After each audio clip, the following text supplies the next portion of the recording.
Você já ouviu aquela passagem que diz assim: a salvação é individual? Pois é, muitos acham que esse trecho refere-se apenas à passagem de que o pai não salva filho e nem filho salva pai. Isso pode ser até verdade, em partes, mas assim como ninguém nessa terra é capaz de nos salvar, assim também algo dessa terra não é capaz de nos salvar.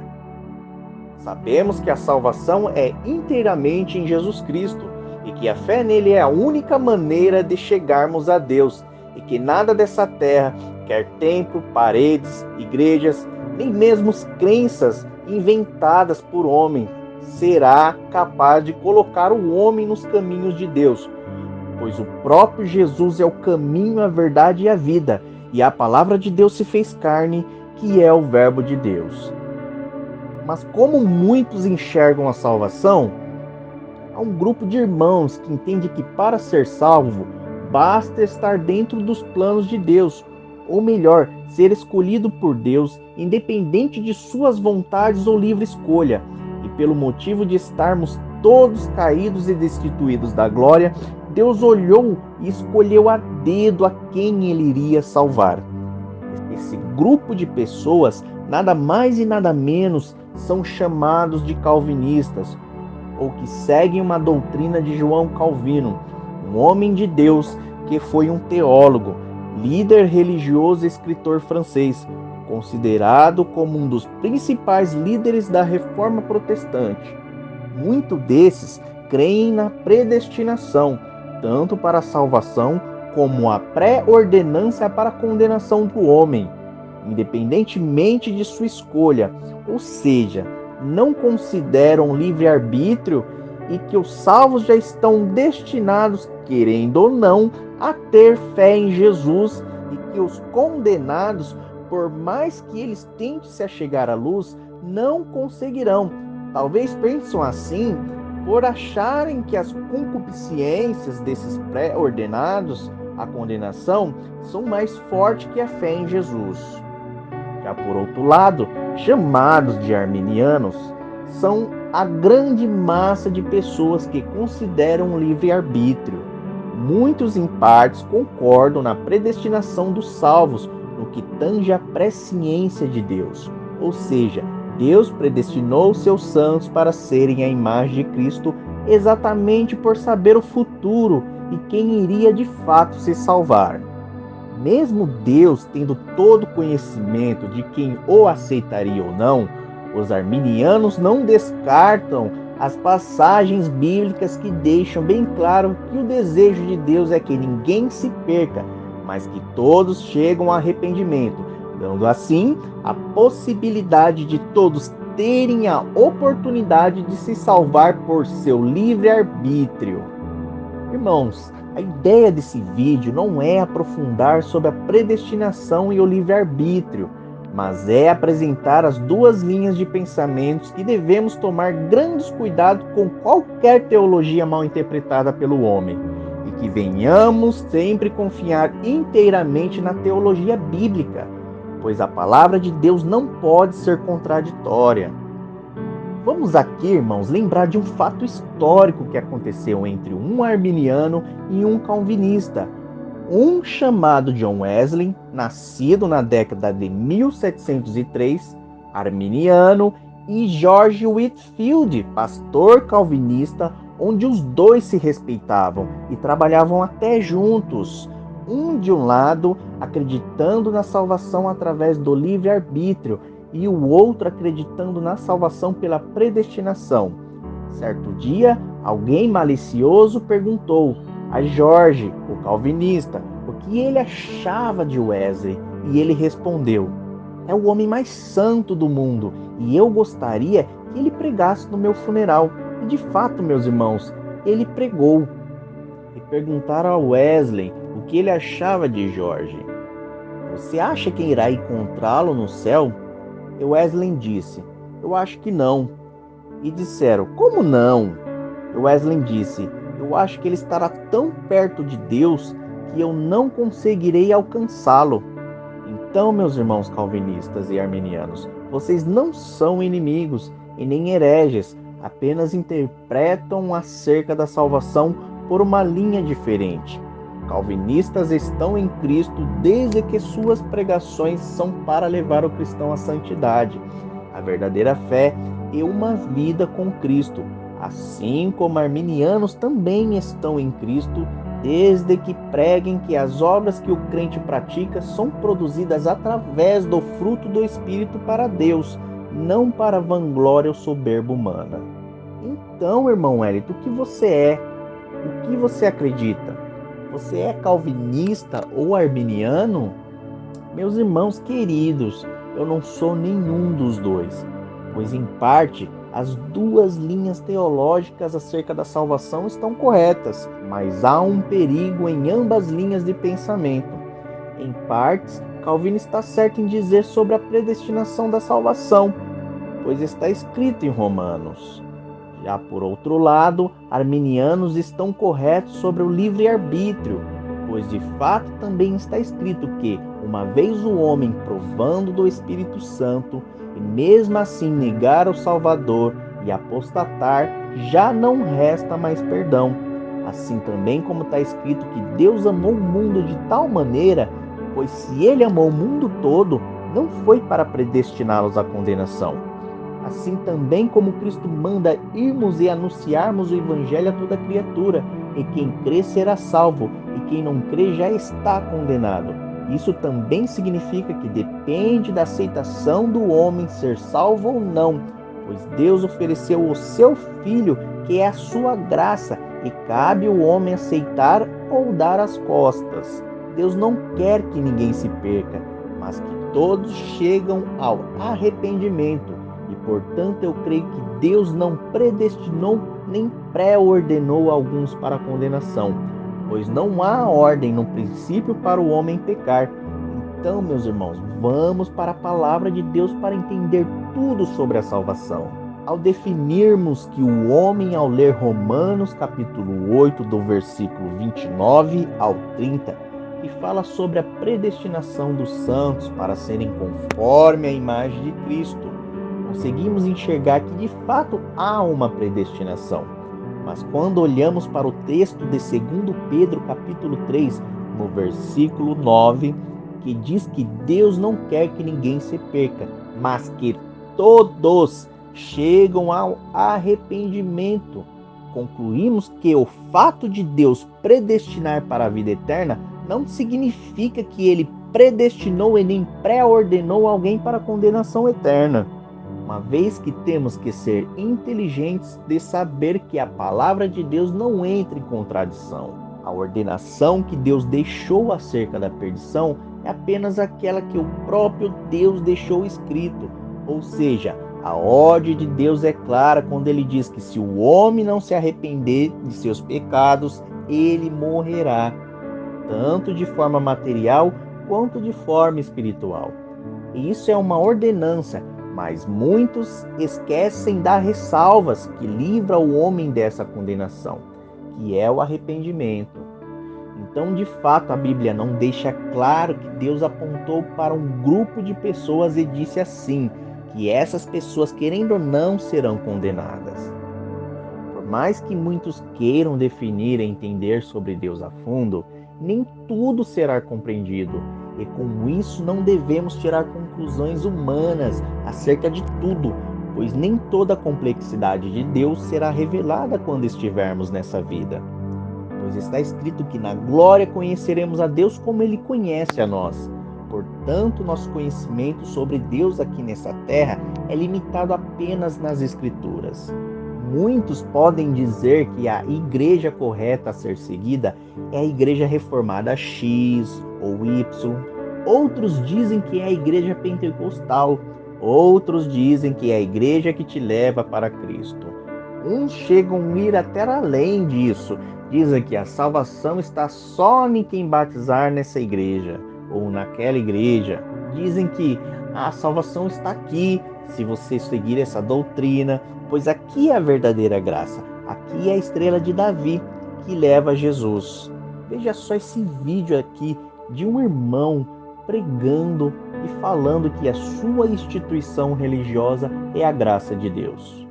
Congregação é o caminho e a verdade. Congregação é a graça de Deus. Congregação não é religião, é a graça de Deus. Congregação não é religião, é a graça de Deus. Meus irmãos, muitos estão monopolizando o evangelho em suas denominações religiosas. Uns dizendo que se você não fazer parte de nós, você não está na verdadeira graça. Outros dizendo que se você não guardar o sábado, você não está em Cristo. Outros chegam a falar que se você não tem poder de falar em línguas, pular, sapatear e não ser tomado pelo poder pentecostal, você não está em Cristo. Muitos julgando serem melhores ou mais espirituais, até mesmo verdadeiros eleitos filhos de Deus, por sentarem separados, ou seja, mulheres de um lado e homem de outro. Muitos, ao interpretar a Bíblia de forma errada, se julgam filhas verdadeiras por usarem um véu, mas esquece de ler que as Escrituras diz que o cabelo também foi dado no lugar do véu. E se, portanto, o cabelo também substitui o véu, a mulher com seus cabelos nunca ora com a cabeça descoberta, a não ser que ela raspe seus cabelos. Ou será que essas igrejas só oram quando estão em seus templos ou em suas casas? Igrejas que se dizem cristãs, mas pregam doutrinas de homem e proíbem pessoas a serem libertas em Cristo. Muitas dessas denominações pregam contra a mulher usar calça, mas usam vestidos e saias coladas no corpo. Muitas dessas religiões pregam contra homem usar bermuda, mas as irmãs podem mostrar as canelas. Isso nunca foi a graça de Deus, e sim ensinamentos de homens que, para se mostrarem santos, acabam entrando em contradição e cometem o pecado da hipocrisia. Por quê? Pela graça sois salvos, mediante a fé. E isso não vem de vós, é dom de Deus.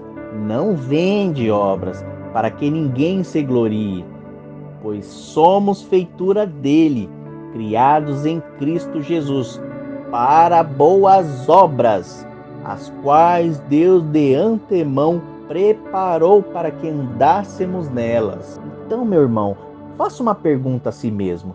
Se Deus de fato preparou as boas obras para você andar nelas, então essas obras, meu irmão, essas obras não vêm de você. Aqueles que amam a Cristo permanecem em Cristo e produzem boas obras para Deus, através do Espírito Santo, que derrama sobre nós o fruto do Espírito, que é o amor, a alegria, a paz, a longanimidade, a benignidade, a bondade, a fidelidade, a mansidão e o domínio próprio.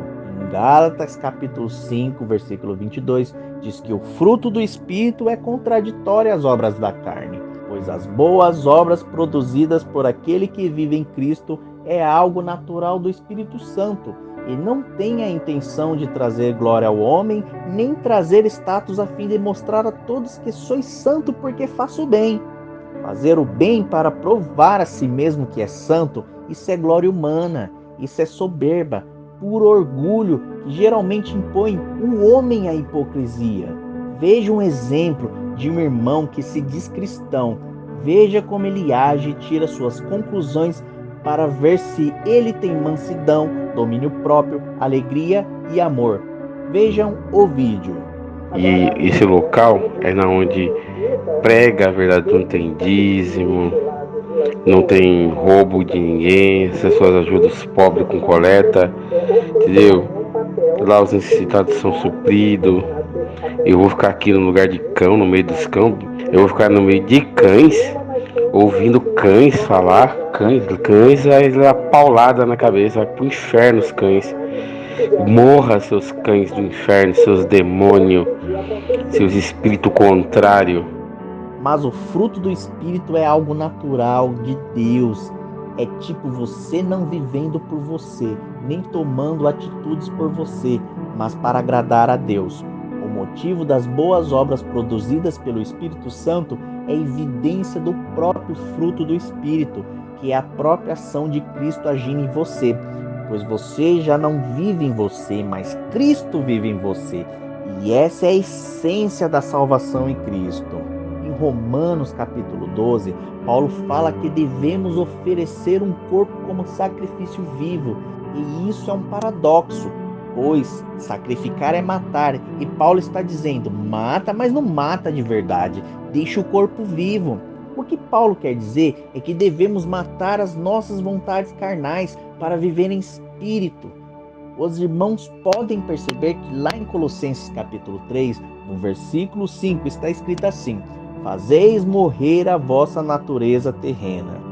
Meus irmãos, sabemos o que diferencia o crente espiritual do crente carnal é a manifestação do fruto do Espírito. Há alguns princípios muito importantes que precisamos entender sobre a prática das boas obras.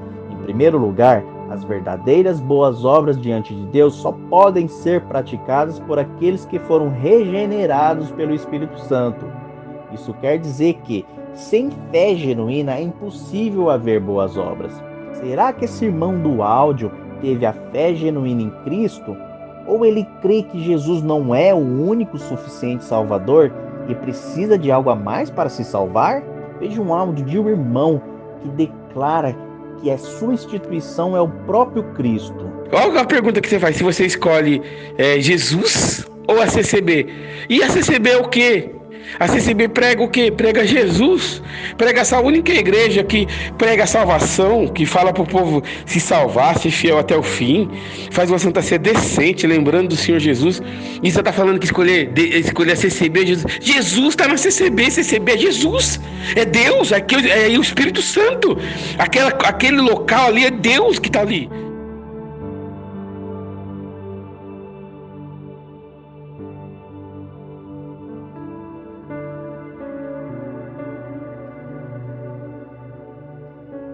Meus irmãos, o homem natural pode até realizar boas obras de misericórdia, que são socialmente boas do ponto de vista humano, mas isso não garante a sua salvação.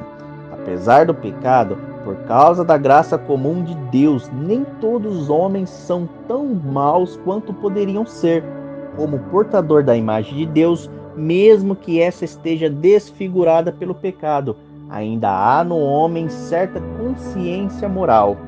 Isso fala lá em Mateus capítulo 7, versículo 11, e também fala em Romanos capítulo 2, versículo 14. Isso explica que há muitos ímpios que constantemente estão envolvidos com ações de caridade.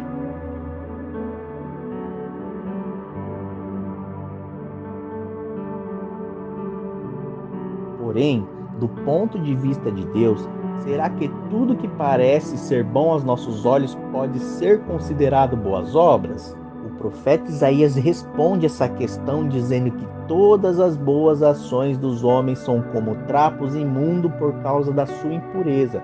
Veja isso escrito em Isaías capítulo 64, versículo 6. E o fato de nós fazermos algo para dividir a glória de Deus com uma instituição religiosa é abominável e totalmente carnal a ponto de se tornar impureza diante de Deus, pois isso não passa de uma propaganda religiosa. É por isso que as nossas obras só devem ser agradáveis diante de Deus se forem fruto da verdadeira fé, pois sem fé é impossível agradar a Deus. Assim como sem fé é impossível o homem se salvar, uma vez que é conhecedor da lei de Deus. Isso está escrito em Hebreus capítulo 11, no versículo 6. Como a fé é apresentada na Bíblia como um dom de Deus, e Cristo é denominado o autor e consumador da fé. Somente através dos méritos de Cristo é que Deus enxerga as nossas ações como boas obras. As verdadeiras obras não são aquelas que estão carregadas de boas intenções humanas, mas são aquelas que estão vestidas da justiça e a verdade de Cristo. Em segundo lugar, as boas obras não são a causa da nossa salvação, mas são o efeito dela.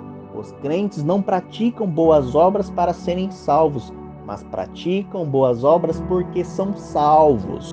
Como foi dito, a fé não é fruto das boas obras, mas as boas obras são fruto da fé.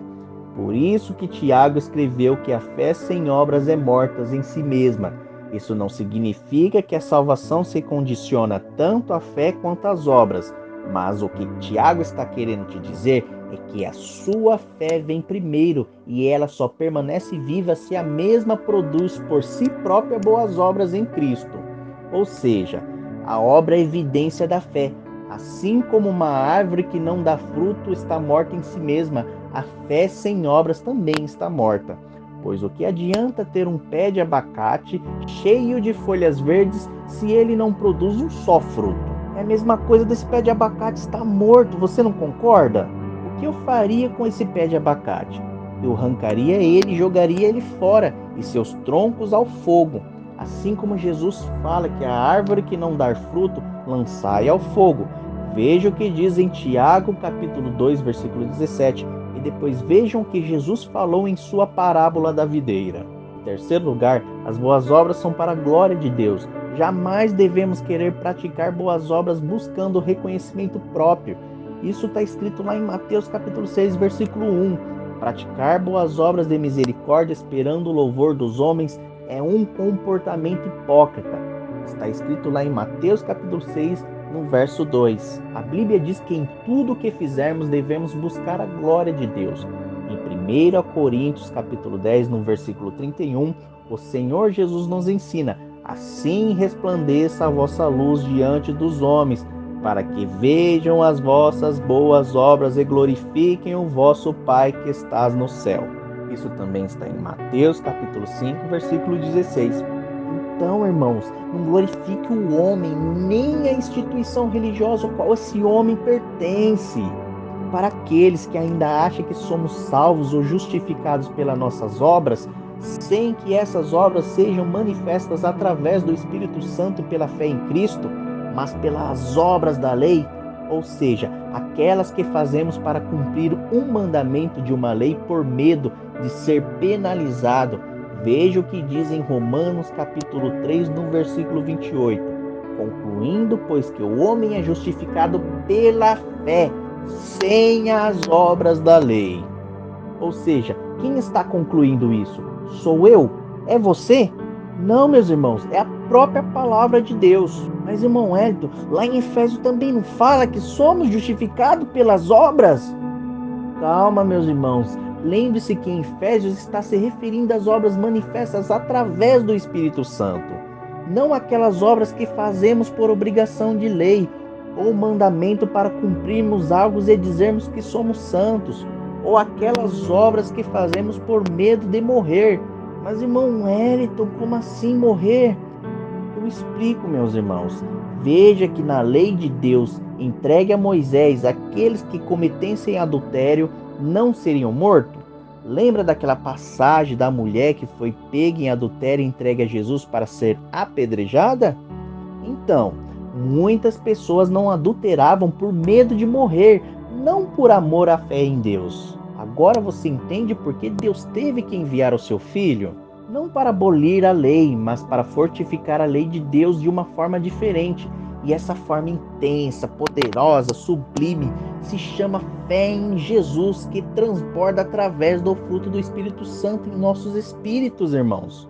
E aí você me pergunta, irmão Hélito, então qual a função da lei de Deus? Para que ela serve? Agora eu vou falar uma coisa para vocês, irmãos, que vão dar um nó na cabeça de vocês. Veja isso, para que você seja salvo pelas obras sem a fé, é preciso que você não conheça a lei de Deus, pois somente não há pecado aquele que não conheceu a lei. Nossa, irmão Hélito, como assim, irmão? Pessoas que não conheceram a lei de Deus serão salvas pelas obras? E a resposta é sim. Os índios, por exemplo, morreram sem ter conhecimento. São um exemplo. Índios que não tiveram contato com as Escrituras nem com a lei de Deus. Eu explico, meus irmãos. Abra sua Bíblia em Romanos capítulo 3, especificamente no versículo 20. Porquanto pelas obras da lei nenhum homem será justificado diante dele, pois o que vem pela lei é o pleno conhecimento do pecado. Então veja que a lei veio para nos trazer conhecimento de que somos pecadores, incapazes de cumpri-la. pois o cumprimento da lei por si só nenhum homem foi capaz de cumprir. E por isso a fé verdadeira em Jesus é a que te faz capacitado para cumprir os mandamentos e a vontade de Deus em Jesus Cristo. Ah, irmão Wellington, agora eu entendi tudo. Já que a lei não me justifica, eu posso deixar ela de lado, afinal ela só presta para me lembrar que sou pecador. De maneira nenhuma, a lei é lei, e ela veio para trazer todo o conhecimento de que precisamos de um Salvador. Por não sermos capazes de cumpri-la, devemos confirmá-la e enxergar a lei como forma de conhecimento de nossas transgressões. Isso mesmo, a lei de todos os seus tópicos e mandamentos te mostra onde você está errando. A lei de fato te mostra que você não é 100% amoroso com seu próximo. A lei do sábado te mostra que você não consegue cumprir todos os sábados por obrigação. Quem dirá você consegue dedicar-se mais dias a Deus por vontade própria. Mas a fé em Cristo te leva a dedicar não apenas um sábado, mas um jejum de 3 dias na presença do Pai. A lei te mostra que você não consegue amar a Deus acima de todas as coisas e que você consegue enxergar isso quando se depara dedicando a sua vida aos homens e mulheres, até mesmo a seu filho em primeiro lugar.